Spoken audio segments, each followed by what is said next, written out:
हम सीखेंगे आज नोटपैड। नोटपैड में ये फाइल मेनू है, ये एडिट, फॉर्मेट, व्यू, हेल्प। सबसे पहले हम मैटर ले लेंगे अपने पेज पर। तो ये हमने मैटर ले लिया अपना। मैटर लेने के बाद एडिट मेनू देखेंगे।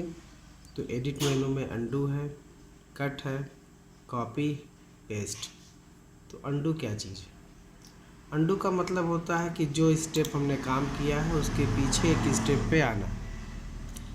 जैसे मान लीजिए हमने मैटर को सेलेक्ट किया और सेलेक्ट करने के बाद एडिट में गए और यहाँ से डिलीट कर दिया।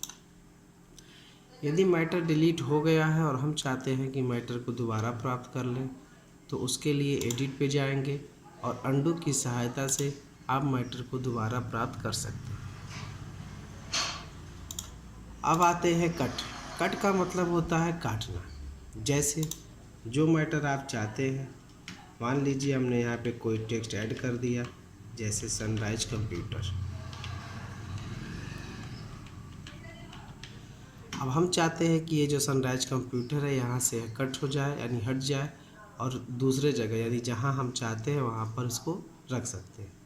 तो सबसे पहले हम सनराइज कंप्यूटर को सेलेक्ट करेंगे। सेलेक्ट करने के बाद एडिट पे जाएंगे और यहाँ से कट कर देंगे। कट करने के बाद हम देखेंगे कि हमारा मैटर जो है यहाँ से हट गया।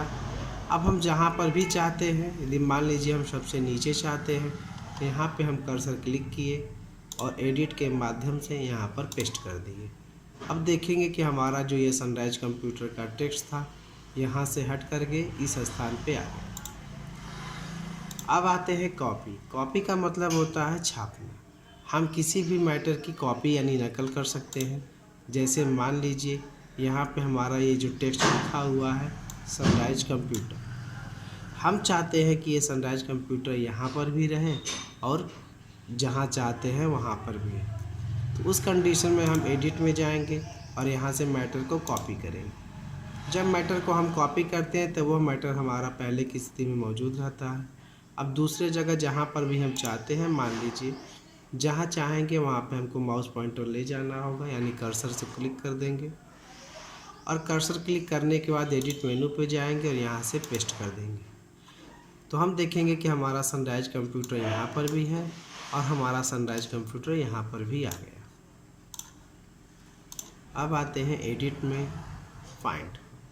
फाइंड का मतलब होता है ढूंढना। हम क्या ढूंढ सकते हैं? तो सबसे पहले हम एडिट के फाइंड मेनू पे जाएंगे। तो यहाँ से एक छोटा सा डायलॉग बॉक्स ओपन होगा। इस डायलॉग बॉक्स में लिखा है फाइंड व्हाट। फाइंड व्हाट मतलब क्या ढूंढना चाहते हैं। तो जो टेक्स्ट हमारा इस पेज पे लिखा हुआ है, यदि हम उसको देखना चाहते हैं तो आसानी से ढूंढ सकते हैं या देख सकते हैं। जैसे हमने टाइप कर दिया यू। अब जैसे ही हमने यू टाइप किया, अब हम यहाँ फाइंड नेक्स्ट पे जाएंगे और चेक करेंगे। जैसे ही हमने फाइंड नेक्स्ट पे किया तो यहाँ दे रहा है कैन नॉट फाइंड यू, यानी कि यू आपका इस पेज पर नहीं है। तो हम गौर करेंगे कि डायरेक्शन हमारा किस पोजीशन पर है। तो देख रहे हैं कि डायरेक्शन डाउन पे है, तो उसके लिए हम अप पे क्लिक कर देंगे। अब अप पे क्लिक करने के बाद पुनः फाइंड नेक्स्ट पे जाएंगे तो देखेंगे जहाँ जहाँ पर यू हमारा है वहाँ पे हाईलाइट कर रहा है। एक चीज़ हमने देखा कि जहाँ योर है वहाँ पर भी यू आपका हाईलाइट कर रहा है और हमको केवल क्या चाहिए, यू चाहिए। तो हम डाउन एरो पे क्लिक करेंगे और यहाँ लिखा है मैच केस, इससे चेक बॉक्स हटा देंगे। अब उसके बाद ढूंढना चालू करेंगे तो देखेंगे जहाँ जहाँ पर यू है वहाँ पे हाईलाइट कर रहा है आपको। दूसरा चीज़ लिखा हुआ है रिप्लेस। रिप्लेस का मतलब होता है स्थान परिवर्तन करना, यानी एक टेक्स्ट के जगह पे दूसरे टेक्स्ट को ऐड करना। जैसे में मान लीजिए हमारे पास लिखा हुआ है द की जगह हम दिस लिखना चाहते हैं, तो उसके लिए एडिट पे जाएंगे, रिप्लेस पे जाएंगे और रिप्लेस पे दे रहा है फाइंड व्हाट। यहाँ से जो भी फाइंड किए थे उसका शब्द हाईलाइट कर रहा है। हम वहाँ से हटा देंगे और यहाँ लिख देंगे द। और द की जगह आप चाहते क्या हैं? द की जगह हम चाहते हैं दिस। तो यहाँ हमने दिस टाइप कर दिया और यहाँ देखिए लिखा हुआ है रिप्लेस और यहाँ लिखा हुआ है रिप्लेस यार। तो रिप्लेस का मतलब होता है कि हर जगह पे जहाँ जहाँ लिखा हुआ है हमको स्टेप बाय स्टेप ले जाएगा।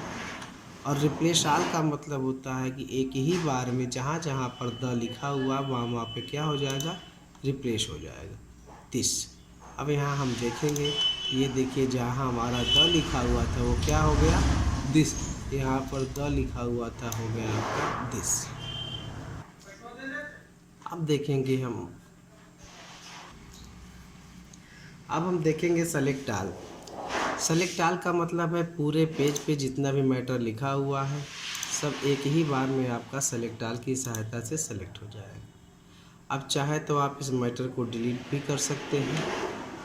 यदि मैटर डिलीट हो जाता है तो आपको बताया गया था कि एडिट मेनू की सहायता से अंडू से आप जो है एक स्टेप पीछे आते हैं और पूरे मैटर को अपने प्राप्त कर सकते हैं।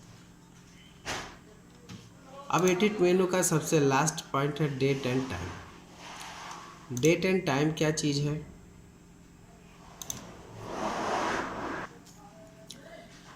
एडिट मेनू के डेट एंड टाइम की सहायता से आप जो है कंप्यूटर में करंटली जो डेट एंड टाइम शो करता है उसको हम अपने पेज पर लिख सकते हैं। अब आते हैं फॉर्मेट मेनू।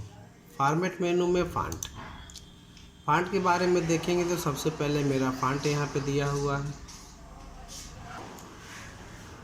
फॉर्मेट मेनू में फ़ॉन्ट की सहायता से आप फ़ॉन्ट यहाँ से चेंज कर सकते हैं जो फ़ॉन्ट आपको अच्छा लगता है। सैंपल में आप देखेंगे वो फ़ॉन्ट स्टाइल आपको दिखाएगा। यहाँ आपके विभिन्न प्रकार के फ़ॉन्ट स्टाइल के साथ साथ जैसे रेगुलर, इटैलिक, बोल्ड और बोल्ड इटैलिक, यानी जिस भी स्टाइल को आप लेना चाहते हैं उसको आप सेलेक्ट कर लेंगे और सेलेक्ट करने के बाद ओके बटन पे क्लिक कर देंगे तो आप देखेंगे कि आपके जो फ़ॉन्ट की स्टाइल है वो चेंज हो जाएगा। और यहाँ से आप फ़ॉन्ट के साइज़ को भी बदल सकते हैं, जितनी साइज़ चाहते हैं उतनी साइज़ आप क्लिक करेंगे और यहाँ से ओके कर देंगे। अब आप देखेंगे कि आपका फ़ॉन्ट का साइज़ भी बदल गया। फाइल मेनू में सबसे इम्पोर्टेंट है सेव और सेव एज। सेव की सहायता से हम अपने इस फाइल को जिस नाम से भी सेव करना चाहते हैं उस नाम से सेव कर सकते हैं। उसके लिए फ़ाइल पे जाएंगे, सेव पे क्लिक करेंगे। सेव पे क्लिक करेंगे तो सबसे पहले एक छोटा सा डायलॉग बॉक्स ओपन होगा और सबसे ध्यान देने वाली बात है जो हमारे कंप्यूटर में यानी जो फाइल हमारा कहाँ सेव हो रहा है तो देख रहे हैं कि ये डॉक्यूमेंट में सेव हो रहा है। फाइल नेम यहाँ दे रहा है जिस नाम से भी सेव करना चाहते हैं, जिससे मान लीजिए हम SCIT नाम से सेव करना चाहते हैं तो यहाँ पे SCIT लिख दिया। अब हम सेव पे क्लिक कर देंगे तो हम देखेंगे यहाँ पर नोटपैड के बगल में SCIT शो करने लगा, यानी यह फाइल हमारा जो है SCIT नाम से सेव हो गया। सेव एज क्या चीज़ होता है? सेव किए हुए फाइल को दोबारा किसी और नाम से सेव करना चाहते हैं, यानी कहा जाए तो एक ही फाइल को एक और नाम से सेव करने के लिए या दोबारा किसी और नाम से सेव करने के लिए सेव एज का इस्तेमाल करते हैं। सेव एज पे क्लिक करेंगे तो खुद से SCIT आएगा। यहाँ से हटा करके आप चाहते हैं तो जैसे SUNRISC हम अपने फाइल को सनराइज नाम से सेव कर दिए तो सनराइज नाम से यहाँ देखिए शो कर दिए। अब हम फाइल पे जा कर के न्यू से नया पेज ले सकते हैं और फाइल में ओपन की सहायता से जो फाइलें हम सेव किए हुए हैं उसको ओपन करके देख भी सकते हैं। ये रहा हमारा SCIT का फाइल। ओपन करेंगे आप देखेंगे कि फाइल एकदम सेम। यह हमारा कंट्रोल विंडो की सहायता से यहाँ क्लोज ऑप्शन है। ये आपका रिस्टोर है। रिस्टोर की सहायता से पेज को छोटा कर सकते हैं, मैक्सिमाइज की सहायता से पेज को बड़ा कर सकते हैं और यहाँ मिनिमाइज की सहायता से मिनिमाइज कर सकते हैं, यानी स्क्रीन से हटा सकते हैं। और बंद यदि नोटपैड एप्लीकेशन बंद करना है तो उसके लिए क्लोज पे क्लिक कर सकते हैं।